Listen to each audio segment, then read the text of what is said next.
All right, so now we're going to be reading chapter 17. It was the snow that woke the dog. He lifted his head.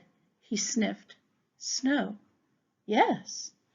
But there was another smell, the scent of something wild and large. Ito got to his feet. He stood at attention, his tail quivering. He barked, and then he barked again. Shh, said Tomas. But the dog would not be silenced. Something incredible was approaching. He knew it, absolutely to be true.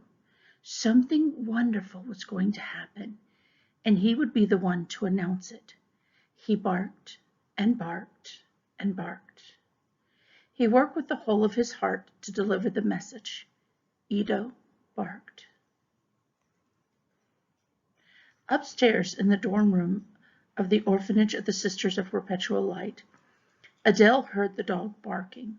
She got out of bed and walked to the window and looked out and saw the snow dancing and twirling and spinning in the light of the street lamp. Snow, she said, just like in the dream. She leaned her elbows on the windowsill and looked out at the whitening world. And then through the curtain of falling snow, Adele saw the elephant. She was walking down the street. She was following a boy. There was a policeman and a man pushing a woman in a wheelchair and a small man who was bent sideways. And the beggar was there with them. So was the black dog. Oh, said Adele. She did not doubt her eyes. She did not wonder if she was dreaming. She simply turned from the window and ran in her bare feet down the dark stairway and into the great room, from there into the hallway and past the sleeping Sister Marie. She threw wide the door of the orphanage. Here, she shouted. Here I am. The black dog came running toward her through the snow. He danced circles around her, barking, barking, barking. It was as if he was saying, Here you are at last. We have been waiting for you, and here at last you are. Yes, said Adele to the dog, here I am. The draft from the open door woke Sister Marie. The door's unlocked, she shouted. The door's always and forever unlocked. You must simply knock. When she was fully awake, Sister Marie saw the door was, in fact, wide open, and that beyond the door in the darkness snow was falling. She got up from her chair and went to pull the door closed and saw that there was an elephant in the street. Preserve us, said Sister Marie. And then she saw Adele standing in the snow in her nightgown and with no shoes on her feet.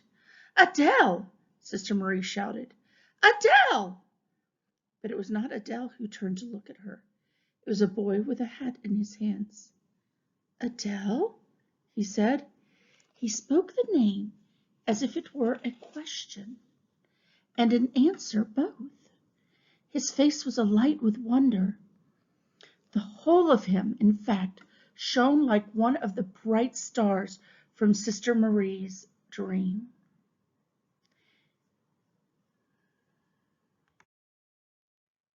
He picked her up because it was snowing and it was cold and her feet were bare, and because he had promised their mother long ago that he would always take care of her. Adele, he said, Adele. Who are you? She said. I am your brother. My brother?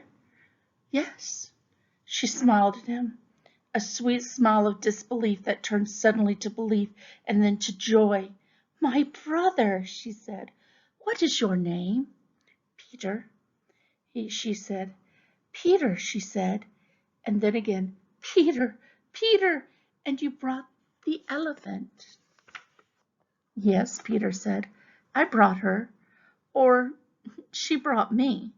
But in any case, it is all the same, and just as the fortune teller said.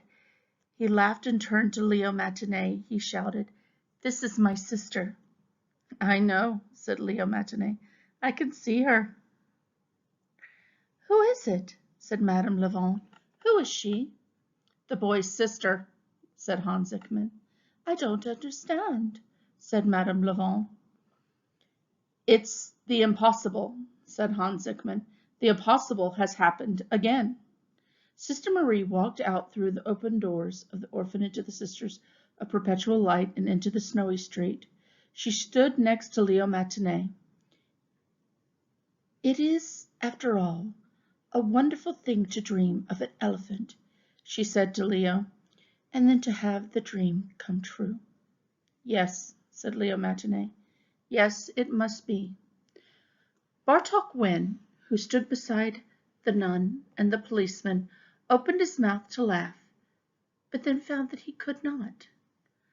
I must, he said. I must, but he did not finish the sentence. The elephant, meanwhile, stood in the falling snow and waited. It was Adele who remembered her and said to her brother, Surely the elephant must be cold. Where is she going? Where are you taking her? Home, said Peter. We are taking her home. Oh, this is wonderful. We only have a couple more chapters to read, but already we see that Peter finding Adele, how this story is coming together, and all of their beautiful tales are being put in one moment. All right, I will see you guys in chapter 18.